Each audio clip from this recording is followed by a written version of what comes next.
వినాయకుని కన్నా అయితే అన్నదానం అయితే పెట్టిళ్ళు. పాపడాలు ఇగో మంచిగా ఉన్నాయి. నేనైతే పోలే, మా అమ్మ అయితే తెచ్చింది నా కోసం. వాళ్ళు అక్కడ తిని నా కోసం అయితే తెచ్చిళ్ళు. ఇంత అన్నం నేను తింటానా? ఎంత ఉంది చూడండి. వామ్మో, అన్నం చూస్తేనే భయం అవుతుంది, కానీ తినాలంటే తింటానా? ఇంత అయితే నేను తినను. ఇలా సగం కుక్కకే పెడతా, మొలకాయ సగం అయితే పడ్డది.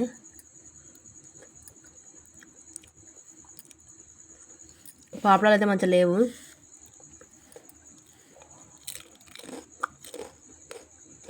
ఆయిల్ స్మెల్ వస్తున్నాయి కాబట్టి పాపడాలు పక్కకే.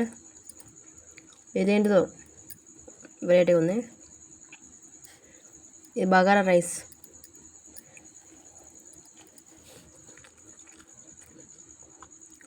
మంచిగానే ఉంది. ఇంకా సోరకాయ పీస్.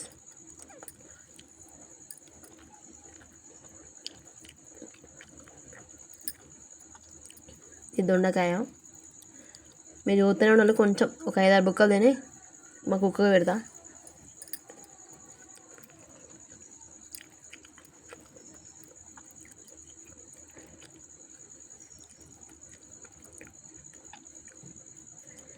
ఇదైతే కొమటూళ్ళ వినాయకుడు, అందుకే ఇవన్నీ పెట్టిళ్ళు. ఇంత పెద్ద వంకాయలు కోసిళ్ళు చూడాలి.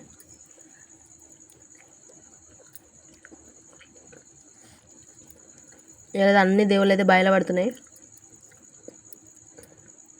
ఎందుకంటే శనివారం రోజు గ్రహణం ఉందని ఇవాళ రేపే వేస్తారు.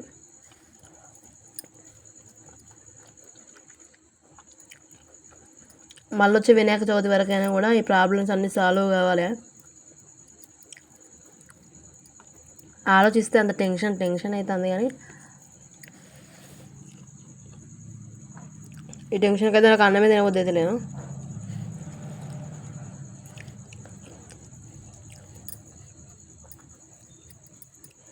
$30,000 అప్పుకే ముద్ద దిగుతలేదు అంటారు అన్నట్టుంది నాకైతే. బంగారం అవన్నీ సెకండ్ విషయం, కానీ ఈ అప్పులు ఉంటే ఊకే ఫోన్లకు సమాధానాలు చెప్పుడైతే ఇజ్జత్గా రావు. నాకు 30,000 అప్పు ఉండే ఇంత అవుతుందంటే కొందరు లక్షల అప్పు ఎట్లా మెయింటైన్ చేస్తారో ఏమో తెలియదు. అంతే, బాయ్.